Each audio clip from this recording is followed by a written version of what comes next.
How's it going, everyone? Back today with another video. You just can't get rid of me at the moment. You'll be very, very unhappy to hear. I'm back today with something slightly different that I've had on the back burner for a long ass time. Dean actually kind of suggested this video and I thought, great idea, just never got round to doing it because it takes a bit of prep work. I have to make my list and kind of narrow it down sort of thing, but I've had plenty of time over this weekend, kind of on my downtime after work, because I have been working this weekend, to kind of formulate a list, come up with all of the bands that I want in this. So this is going to be my top 10 band logos of all time. Metal bands I should specify as well. I don't think I have anything outside of the realm of metal. So yeah, been really looking forward to this one. I hadn't really thought about it before, at least in a list format. Spitting everywhere. It's just not one of those things that I've ever ranked before. I like shit, I like logos, stuff's aesthetically pleasing to me, but yeah, I've never bothered ranking them. So anyway, that's what we're going to be doing today. I've got a bunch of honourable mentions, and then I've got my top 10 that I've tried to whittle down. I haven't really listed them in order, but I do have an absolute favourite, which I will kind of get to at the very end. Just got off watching the UFC from last night, went to work, tried to avoid all the spoilers, watched it all back this morning because it was the Manchester card that was on at 3 AM naturally, so I couldn't even fucking watch it last night. But yeah, great stuff.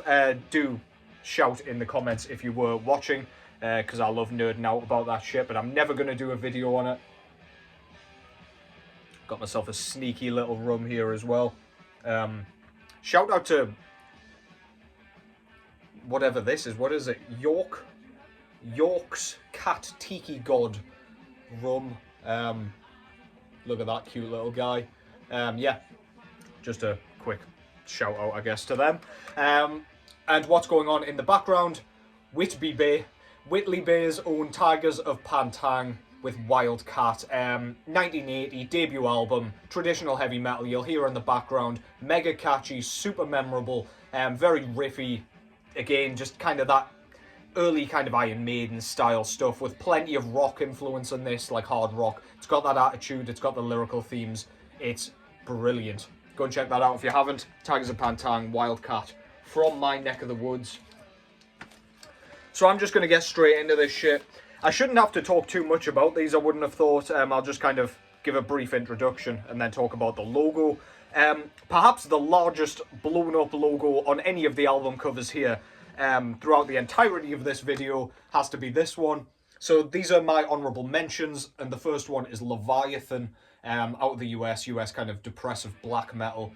This is their, I can't remember how many albums in this was, but this is Scar-Sighted, a Profound Law Records repress. But yeah, you can see that logo, stunning stuff on the front cover there, absolutely massive, impossible to miss or ignore. It's almost got like a bit of a reflection effect in this kind of, I don't know, what would you call that, like an eclipsed moon, I don't know. But that's just a really, really cool logo. It's pretty unreadable. Once you know what it says, I guess it makes more sense, but that is a stunning logo. I love the kind of reflection effect that is going on there. Super unique. I can't think of too many bands that really has that. Summoning kind of comes to mind with the kind of upside down bit, or back to front, or whatever the hell it is. But yeah, really awesome stuff. Go and check out that band as well. 10th Sublevel of Suicide is an absolute staple black metal record, if you ask me. But Scar-Sighted is brilliant as well. Next up is an album that I've acquired fairly recently, and one that I have shown recently. This is Sickening Gore out of Switzerland. So this is like a straightforward traditional death metal band. Not say too much about the band, but their logo is absolutely sensational. It looks like really hand-drawn. Like an album, a band logo that I'm going to show a little bit later as well, which I will mention. I'm sure you kind of get the vibe that I'm going from, going for from this logo. But anyway, yeah, really cool. Looks hand-drawn. Love the kind of dangling eyeball sort of hanging by a optic nerve or whatever. That is just a perfect death metal logo, if you ask me. Looks awesome. It kind of saves this horrific album cover as well. It almost makes this album cover look great just because of the kind of spectacular logo. But yeah, I love that, man. Another image of it on the back there. Yeah, I just love it when it looks like it's really been handcrafted, and that really does just embody that. Really awesome. Sickening Gore from Switzerland.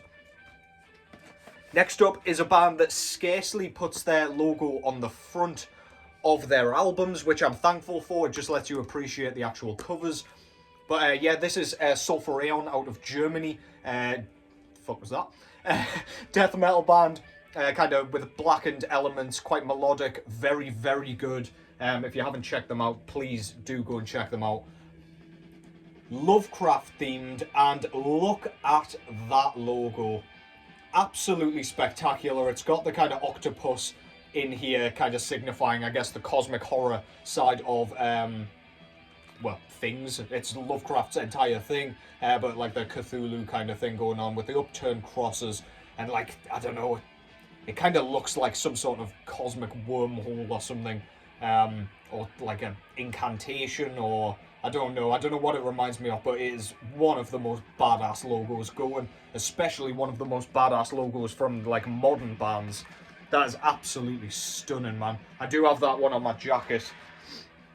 I was definitely going to get one of those as soon as Van Records made some of those. Next up, I've got a band that I nearly put this in my top 10, man, but yeah, it just got beaten out by several others. But I have always loved the Coffins logo. This is a Death Doom band, of course, out of Japan. And yeah, that logo is stunning. It looks almost like it's gotten a fright and it's like hair's gone everywhere or something, or it's been like electrocuted. And that's like all the bolts of electricity coming off it.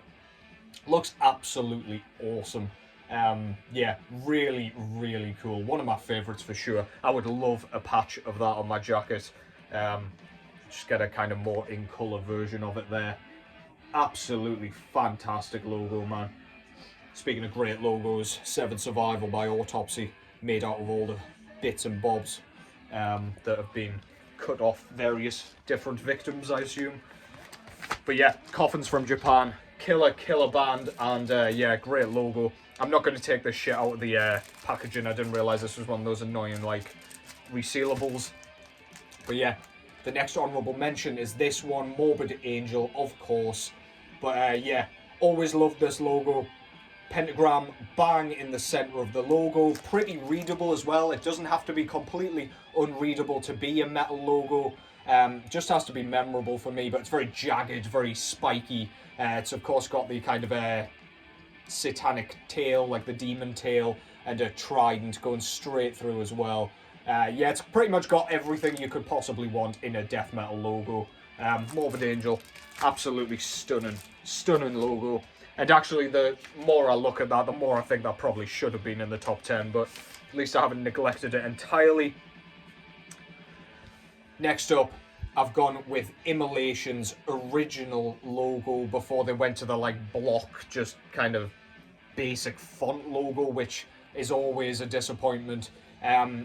I guess they just wanted to change shit up, but yeah, this was the last album, I believe, off the top of my head, that had this logo until they came back with it for Atonement, which was much later on. I think that was 2017. This one was 1996, so yeah, big layoff there. The next one after this, I think, was Failures for Gods, which did have that blocky sort of shitty text. But yeah, look at that, man. It reminds me of like something regal. It just reminds me of like a kingdom or something like that. I don't know why. Again, all the spikiness. I love the kind of cross for the T. Almost looks a bit like spooky. It looks like if you try to draw a cartoon ghost, that's kind of how it would come out. But yeah, love that shit. Goes fantastically in the corner of that stunning artwork as well. And that is the last of my honourable mentions. So yeah, let's get into this shit. take a quick swig, and let's get on it. I'm pretty sure... See, to be honest, the sort of order that I've got these in, I could quite happily say I have ranked them. So we'll go with it. I'm quite happy with the ordering here. So at number 10, then in that case, try not to spit all over the place. I don't know why I'm so, like, moist today. I'll never say that again on camera. First up, I've gone with Incantation. I love this logo. It's got sort of like mossy sort of effect going on. Is mossy the correct word? I don't really know, but it's almost like lichen. You know, when you see like lichen sprouting out of tree branches. That's what that reminds me of, and to kind of capture that in a logo looks absolutely stunning, and it really, really suits the band. They've used it all the way through their career. To my knowledge, off the top of the dome, they never changed to like the blockiness, which is really good. They never became generic as far as kind of aesthetics go. Yeah, really, really cool. Goes really well with this busy Onward to Golgotha artwork too. So yeah, number 10, Incantation.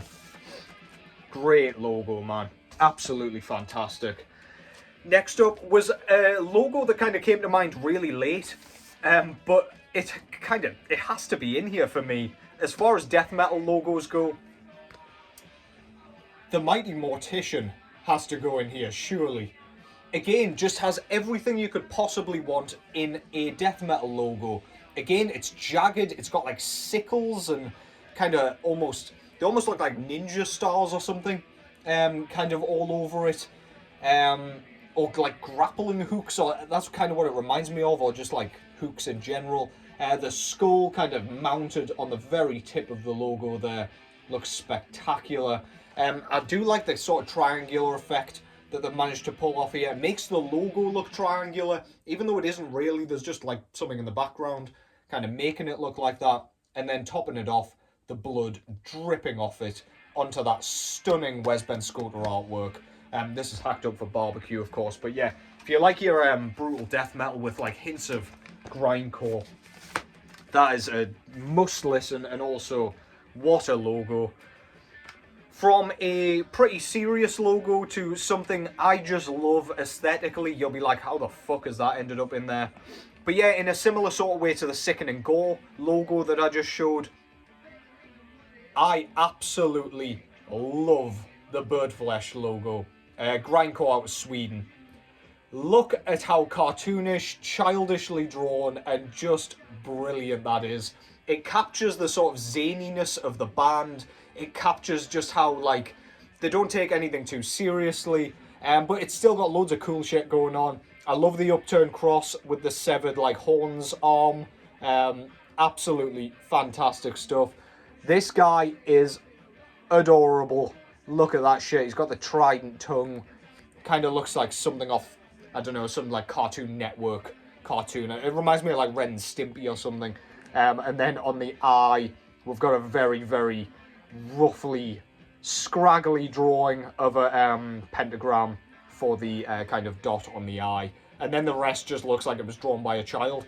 And it fits this wacky-ass grindcore perfectly. Birdflesh had to be in here for me. I've always liked that logo. So eye-catching. Next up, I've gone with a more serious one. The Mighty Archgoat from Finland. Black and death metal, moving over into kind of war metal territories. This is a great, great logo for a war metal band.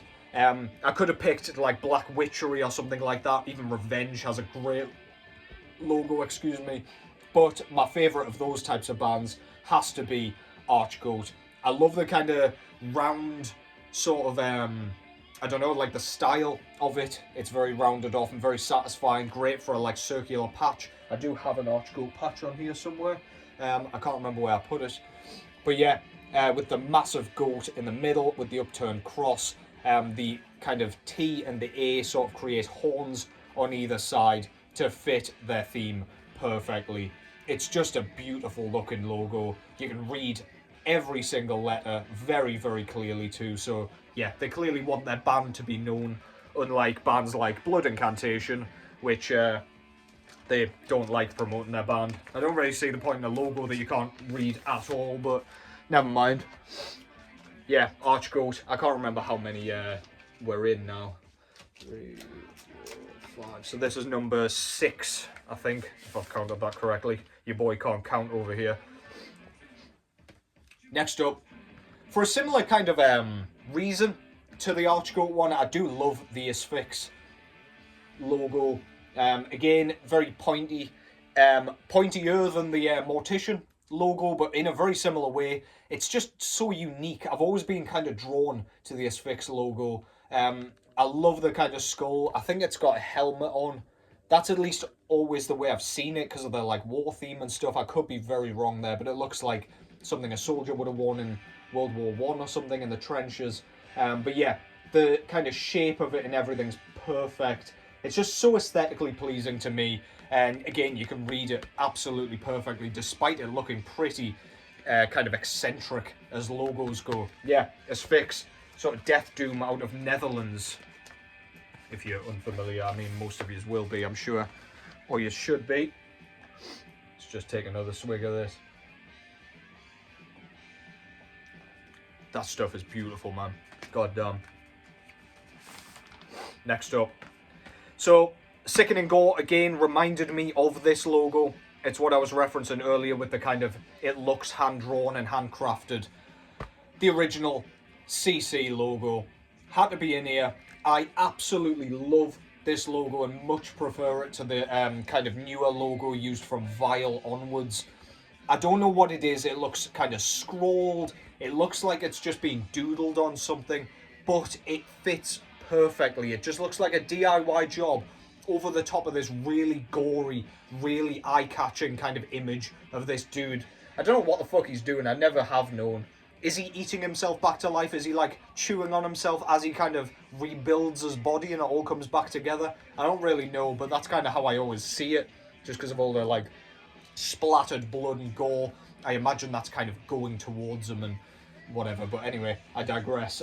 Yeah, the logo just goes perfectly. It almost kind of blends in as like the gore splatter, which I just think is perfect. It's just got like a, I don't know, have you ever used like Microsoft Word and used Chiller? It sort of reminds me of that, but just obviously looks way cooler than that. Bright red, looks spectacular, looks great on all of the albums that was used on, along with the sort of shorter releases in between. But yeah, that was number 5. Number 4, I've gone with Dean's favourite. Dean was who requested this video a long time ago. He knows where this is going, but that is Emperor. So again, this is just an aesthetically pleasing album, logo, especially with the album cover. Like all the white outlining on this album cover just fits perfectly with that logo. They could have made it enormous across the top, which would have been a total eyesore, but instead they whacked it in the corner there and it looks amazing. I love how symmetrical it looks. Despite these being 2 different letters, they've sort of made them look almost identical. Kind of difficult to read, but not like insane where there's absolutely zero chance you can read it. I do like the sort of, this could be used as a logo in itself. This kind of, I think that's another E. Yeah, another E in the middle there. Yeah, I just really, really like that. It's aesthetically pleasing again. It almost looks like a bat or something. Yeah, really fucking cool, man. Emperor's logo, Norwegian sort of, well, it is Norwegian black metal with sort of symphonic elements. Lots of bands have replicated it. Well, unsuccessfully, I would argue, but lots of bands have sort of taken inspiration from it, I should say. Next up, sticking with Norway and sticking with black metal, I've gone with Dark Throne here. Always loved this logo again. I just think it looks spectacular. It almost looks like a scar. Like, scars always come off like almost beautiful, just in their like imperfection, which is what this kind of looks like. It like if you cut a cross into you and kind of took a photo of the scar, I just imagine it would look something like that. Very cool, and it's almost got like a blood sort of dripping effect going on here as well, with a very faint pentagram in the middle. Love how it crosses over up top here And yeah, again, quite readable. Very, very cool logo. Exactly what you would want in a black metal logo. Again, goes lovely with the rest of the artwork. This is Under a Funeral Moon, of course. And yeah, one of my absolute favourites. That's number 3, man. Great, great stuff. Next up, again, one of those resealable things. All these bootlegs kind of came in these, which I do quite like them, to be honest, but they're a bit of a pain in the arse to open and shut when I want to be quick on camera. I don't want to make a total asshat of myself, but I do that anyway regardless, so why am I bothered? But yeah, going to Sweden now with Morbid. You can read it perfectly. There's barely anything going on, to be honest, with the actual logo itself, but the bat kind of cramming the words in absolutely perfectly is just, that to me is just like eye porn. It looks absolutely great, man. It just fits perfectly. That makes you want to listen to the band, if you ask me. I think that's great. Logos don't get much better than that for me. And number 2, that's Morbid out of Sweden, of course, Dead on vocals. LG Petrov on drums on this one. December Moon, this is a bootleg. Really nice job they did as well with it. But yeah, great logo, man. Anything with a bat on it, especially not like it's not like a really sinister looking bat, it's just like an outline, like a stock image of a bat, which I just think is fucking great. Very unique. And finally, it had to be in here. They've been topping a few lists recently. Death's original logo before they switched it up after Spiritual Healing, I believe. 3 albums had this one along with the demo. Yeah, Death's original logo. I don't think the new logo definitely doesn't have this spider web in the D here, and does not have the spider dangling off it. Doesn't have all the blood either, which I just think makes the logo look so much cooler. I think it still has the severed head and the scythe. I could be very wrong there. I'll just pull it out. Yeah, it has the scythe, but not the severed head on it. So yeah, there you go. Absolutely great logo. Again, a perfect logo. It's busy. It looks handcrafted in a similar sort of way to some of the ones I've already shown just there. A bit like Morbid Angel, where there's quite a lot of stuff hidden in it, if that makes sense. I do like what's going on with the E and the A kind of moving into one. It's the type of logo that you just want on a t-shirt or something, or on a patch, or on an album cover. We metalheads love our merch. Patches, stickers, t-shirts, you name it, flags, all of that shit. So this stuff is important. Aesthetics are important, and lots of I don't know if it's lots of you or people who were just coming over for that video, but when I was talking about the AI artwork, lots of people were saying it doesn't matter. To me, it really matters, because this is the stuff I want that stuff on, like t-shirts and all that. And if it's unauthentic, if it's not like proper artistry, I'm not really interested. Death's kind of logo change is forgivable. It doesn't mean I don't want to buy it, but I disagree completely that it's not an important part of the metal culture. If like kind of band image and how they dress on stage and all that is important, which clearly it is, because a lot of people took issue with Tomb Mold doing that, then artwork and all of the logos and kind of fonts and everything that go into kind of albums and merch is important too. Image is a huge thing, especially we who wear like kind of patched up jackets and vests and whatever you want to call them. It's super important, man, and it's part of why metal is great. The logos, the artwork, it's all so eye-catching, and it just, I don't know, it brings together a niche bunch of people and it makes them want to listen to stuff, and it makes them kind of drawn in to something that they think is going to be interesting. We're interested in gore, we like the horror, we like sort of horror films and all that good stuff, violence, just that kind of imagery, we're drawn to it. So stuff that makes you want to listen to that and makes other people want to listen to that, who are genuinely passionate about it, That's what this shit is all about. On that note, thank you so much for watching. Give me your takes and your picks and God knows what down below. Take care as always. Enjoy the rest of your weekend. And I will catch yous in the next one.